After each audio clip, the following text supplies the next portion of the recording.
Hello friends, welcome to SSC coaching centre. दोस्तों, आज काफ़ी समय के बाद वीडियो आया है। 15 से 16 दिन हो चुके हैं और ये जो वीडियो है दोस्तों वो रीजनिंग का है।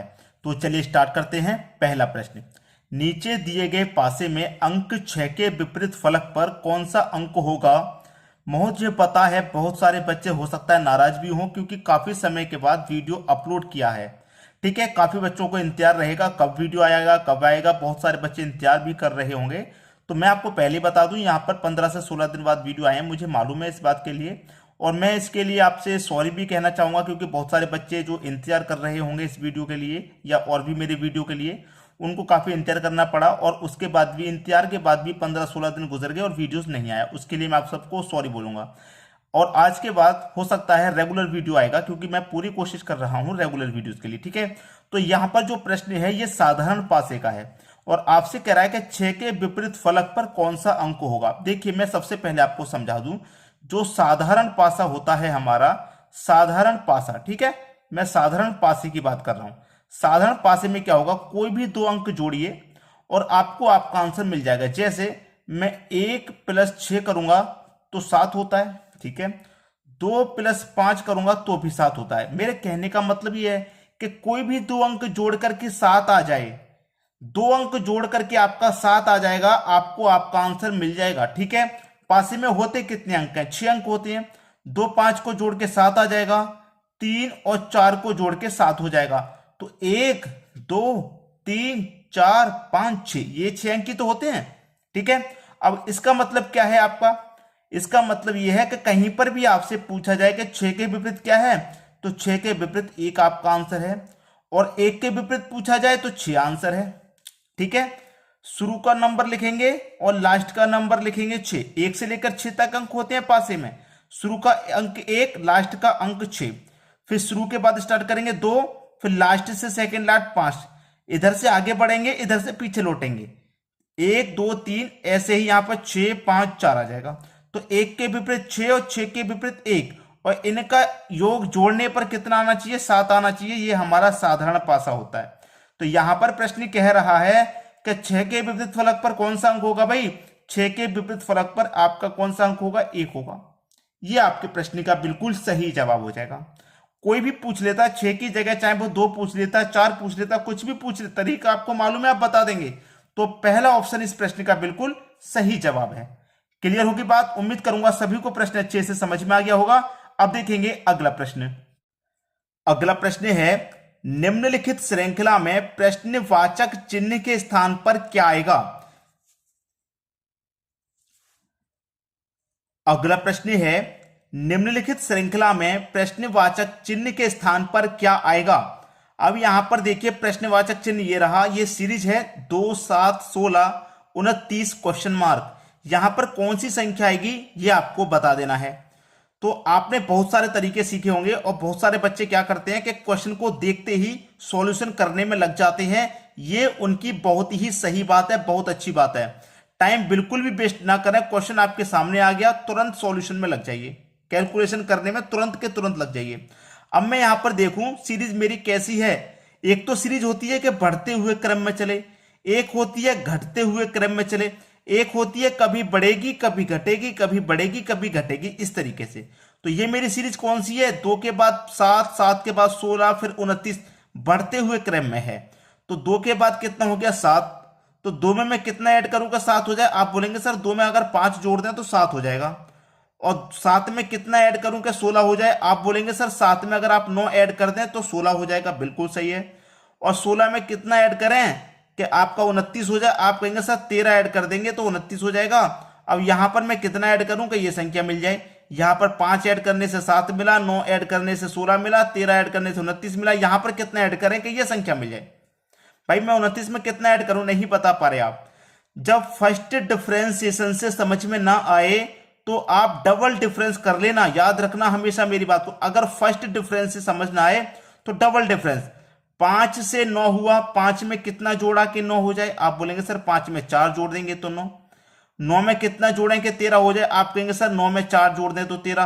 तो यहां पर डबल डिफरेंस में समझ में आया कि क्या है? 4 4 का अंतर है। यहां पर 5 में 4 जोड़ा 9, 9 में 4 जोड़ा 13, तो 13 में 4 जोड़ेंगे तो कितना, 13 में 4 जोड़ेंगे तो 17।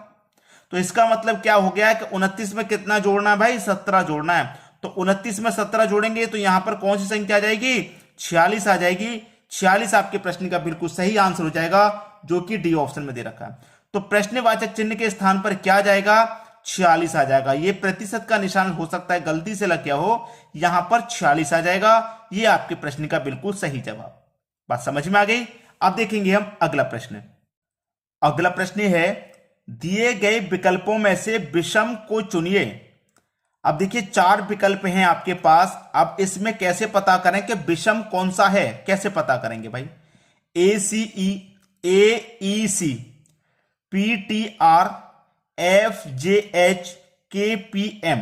भाई कैसे पता करें कौन सा अलग है, हमें कैसे पता लगेगा। देखिए अगर मैं ध्यान से देखूंगा तो मेरे पास A के बाद में क्या है, E है, ठीक है। लेकिन A के बाद में E दे रखा है मुझे और C दे रखा है, नहीं बनेगा मैच। A के बाद E दे रखा है, E को भूल जाऊं और C पे आ जाऊं तो मुझे यह पता है कि A के बाद में B आता है लेकिन C है यहां पर। क्लियर है, A के बाद में B आता है लेकिन C है यहां पर, और C के बाद में D आता है लेकिन E है यहां पर। कौन सा आता है, D आता है लेकिन E है। तो A के बाद वाली संख्या को छोड़ा गया, B को C दे दिया, C के बाद वाली संख्या छोड़ा गया, D को E दे दिया। बात समझ में आई। उसी तरीके से चलिए भाई, फर्स्ट का लास्ट से ही तो बना है। P के बाद में Q आता है, PQR, लेकिन Q को छोड़ दिया, R दे दिया गया। R के बाद में क्या आता भाई, S आता है, S को छोड़ दिया, T दे दिया। जो रिलेशन यहां पर था वही यहां पर बना है, बिल्कुल सही। F के बाद में G आता है लेकिन H दे दिया, G आता है, G को छोड़ दिया, H दे दिया।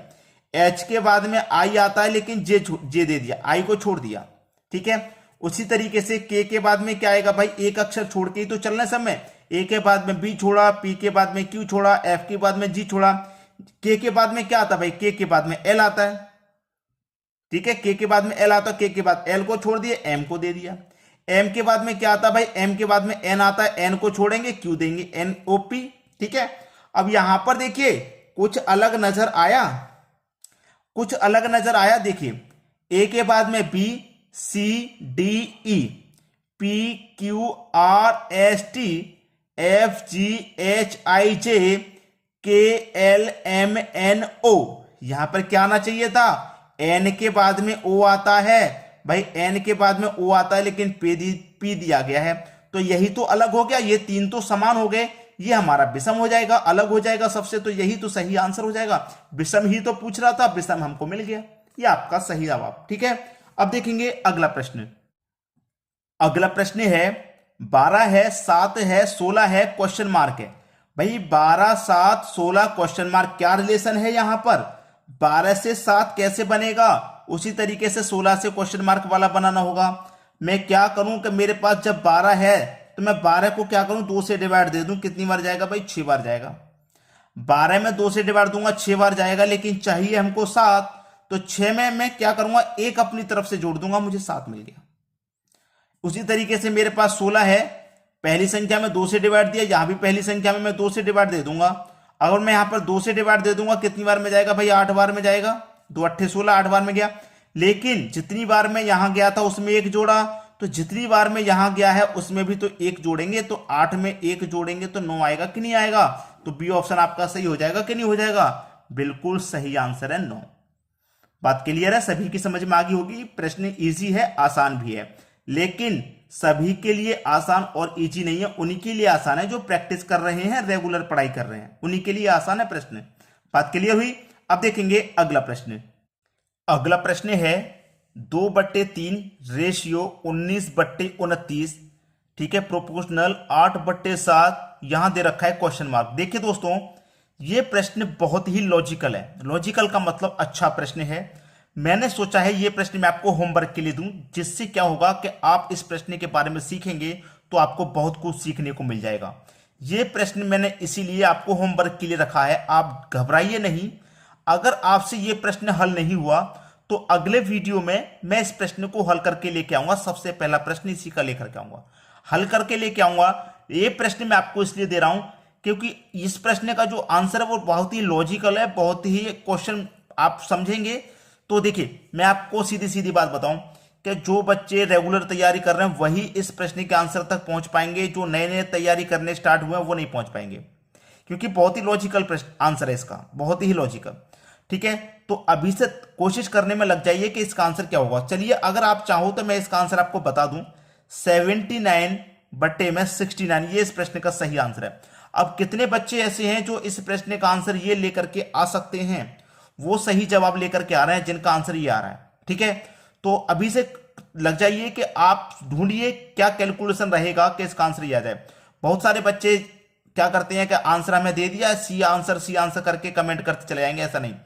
कैलकुलेशन कीजिए, कोशिश कीजिए इसका आंसर इतना आया तो आया कैसे। लॉजिकल प्रश्न है, पहली बता रहा हूं, इसीलिए मैंने इस प्रश्न को आपको होमवर्क के लिए दिया है। हो सकता है जब आपको ये प्रश्न नहीं आएगा तो आप किसी से पूछेंगे, और जब किसी से पूछेंगे तो आपको जानकारी बढ़ेगी। बिना पूछे कोई जानकारी नहीं मिलती है, पूछने से मिलती है। तो बहुत सारा कुछ सीखने को मिलेगा जब आप इस प्रश्न के बारे में किसी से सीखेंगे। तो कोई बात नहीं, अगर नहीं पता चलेगा तो मैं इसका आंसर बता दूंगा। ठीक है दोस्तों, उम्मीद करूंगा वीडियो आपको बहुत पसंद आया होगा। वीडियो देखने के लिए आपका बहुत बहुत धन्यवाद।